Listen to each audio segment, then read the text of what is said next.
So now we have our foundation.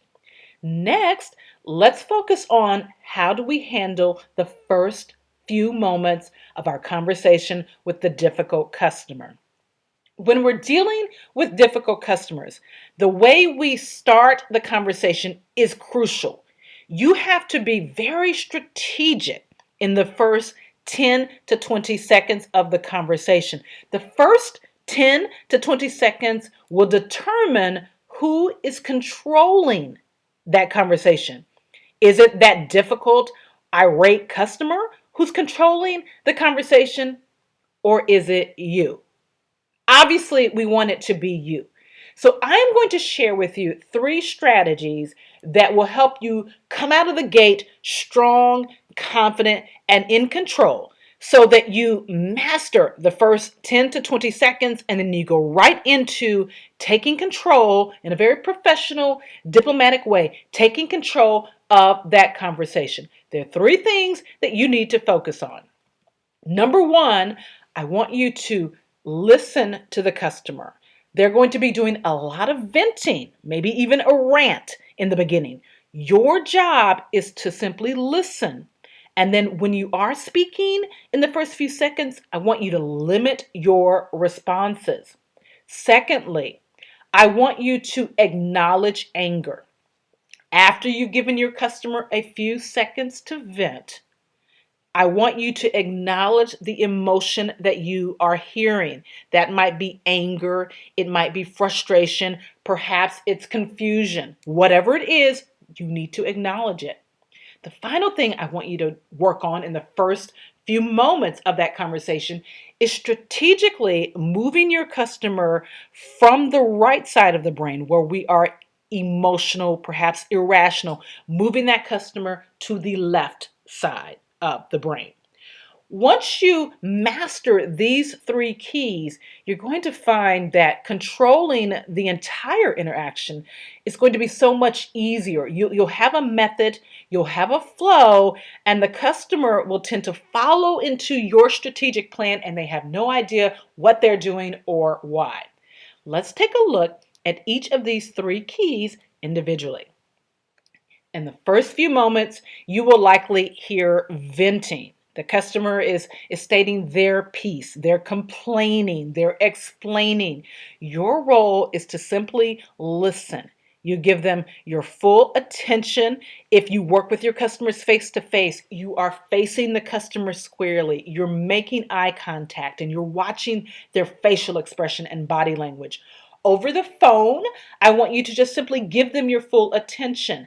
And to let them know that you're listening, both in person and over the phone, offer simple reassurances. Simply say things like, I understand, I see, okay? You're letting them know verbally that you are listening, but you're not interrupting. Let them vent. Customers need to vent. How long do we let an upset customer vent? I say let them vent 20 to 25 seconds at the most. 20 to 25 seconds. It's not appropriate to let a customer vent for a minute or 2 minutes or goodness sake, longer than that. If you let them go more than 20, 25 seconds, what you tend to find is the customer is becoming more intense. Perhaps they're rambling, the story is embellished, okay? In other words, it's not productive beyond 20 to 25 seconds. But do let them vent for a few seconds. While they're doing that, you listen, you offer simple reassurances. When it is time for you to speak, and that time is after 20 to 25 seconds, I want you to acknowledge whatever emotion you're picking up on. That emotion could very well be anger, it may be frustration, it may be confusion, whatever it is, you need to acknowledge that. Why do we acknowledge anger? There is something known as the communication chain. The communication chain says when someone puts something out there verbally, they expect that verbal statement to be responded to. As an example, if we were together in a classroom setting And I walked into the room and I said directly to one person, "Hey, how are you?" I've put something out there verbally. I expect you to link to that. So I put, "Hey, how are you?" out there. And if you link to it by saying, "I'm well," or "I'm great, how are you?" you've responded. And we go on and there's no issue. If, however, you ignore my "Hey, how are you?" just leave it open for whatever reason, then now I am forced to contemplate why you didn't respond. So I've said, "Hey, how are you?" I assume that you heard me, but yet you didn't respond. So I'm left to think, well, why didn't she respond? Um, I'm feeling awkward, perhaps. If other people heard my greeting and then heard that I didn't get responded to, I may feel a little embarrassed. If we know each other pretty well and you didn't respond, I might think, did something happen between us that I'm not aware of? Do you see where I'm going here? Whatever I'm thinking is likely negative, awkward, embarrassed, confused, wondering if something happened between us. But had you simply linked the chain by saying, "I'm well," you didn't even have to make it a dialogue, just simply respond, then I don't have to go into all of this awkwardness, embarrassment. Anger is the same way. When a customer expresses anger, whether that is their tone of voice, the words they use, flat out telling us they are angry, the volume, demanding to speak to a supervisor, when they express anger, if we choose to ignore it or tiptoe around it, then we have left the chain unlinked. And so the customer is now going into the right side of the brain, the emotional side, and pulling out all of these emotions, just like I did when I was ignored. So what they do is become perhaps defensive, more intense, and more difficult to deal with. So we're not more effective, in spite of what most people think. We're not more effective by ignoring the customer's anger and going to the next thing, like, "Can you read me the serial number? Can you spell your last name?" That's ignoring anger. Don't do that. Acknowledge the customer's anger, connect that communication chain so they can let go of the emotion and move on. So when they're expressing anger, how do we professionally acknowledge it? You might say, "I realize this is frustrating for you."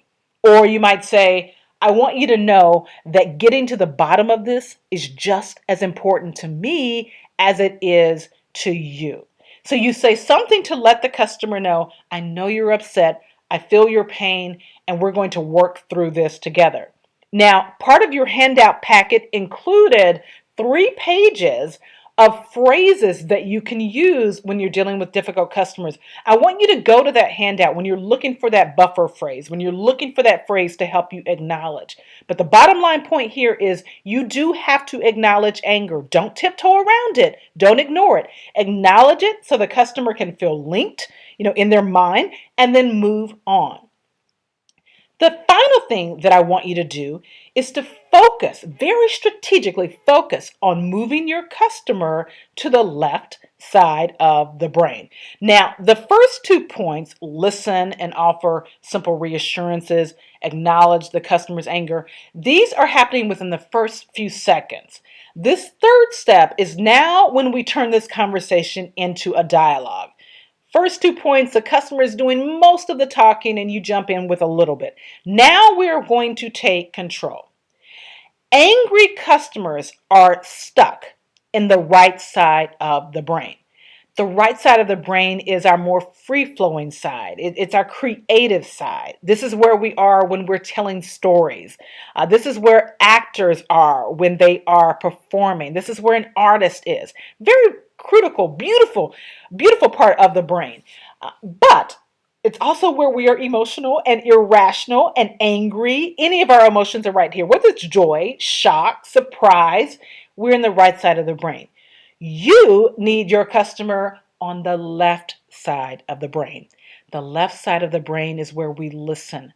This is where we negotiate. This is where we are rational. This is how we plan, where we set goals and we make decisions.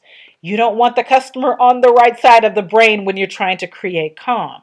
So we move them to the left side of the brain. But how do you do that?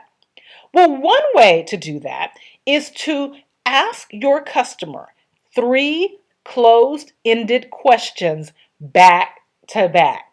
Now, I can't take credit for coming up with this technique.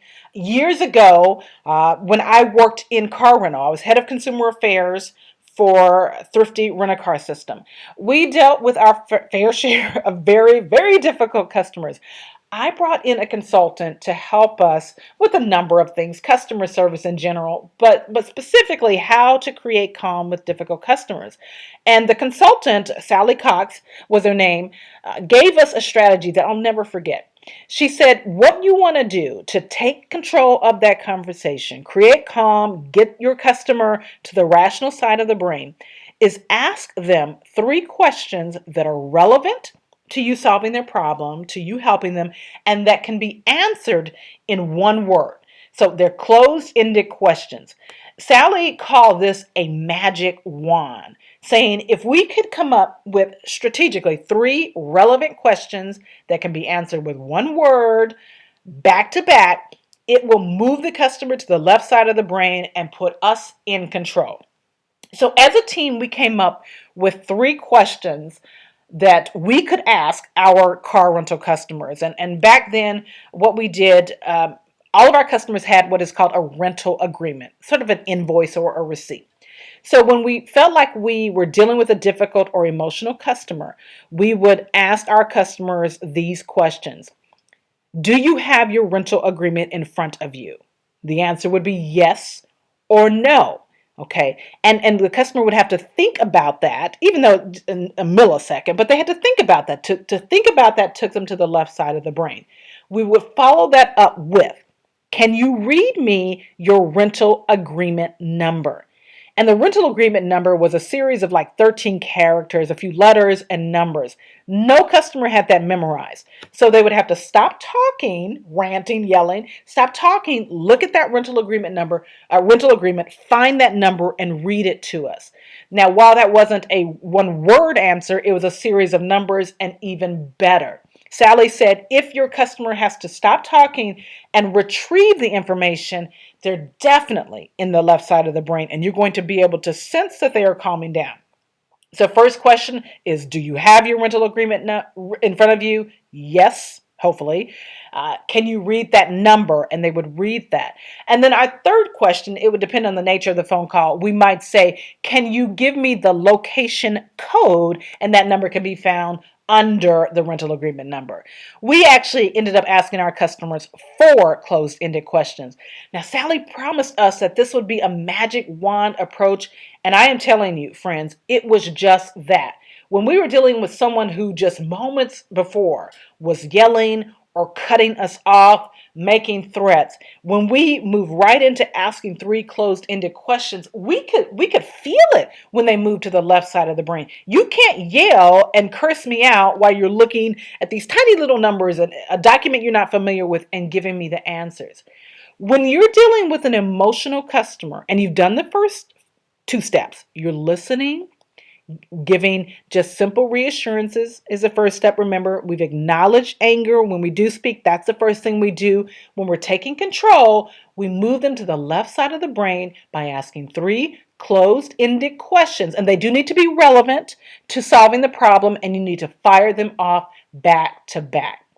When you do these three things, I promise you, you will be back in control of the conversation. And in some cases, it's the first moment of control because they started out being difficult. So listen, let that customer vent. When you do speak in the first few seconds, it's, I see. Then you ease into it by letting them know the problem you experience is no more acceptable to us than it is to you. That's acknowledging their anger. And you do it in your way. Refer to that handout. And then finally, and you're going to have to really be crafty with this one, ask three closed-ended questions back to back. All right, let's summarize this section by you doing something for me. I want each of you, and I did ask you to have pen and paper with you. I hope you do. I want you to write down the three words you see on this screen. Write down, leaving space after each word, the words start, stop, and continue. And I'm going to ask you to write down one thing for me right now that you will start doing as a result of something that we just covered in this section. One thing you'll start doing, then one thing you'll stop doing. Maybe you're doing something that's counterproductive, it's not serving you well. And then finally, one thing that you're doing well right now that you will commit to continuing to do. Go ahead, I'll give you 60 seconds to write those responses.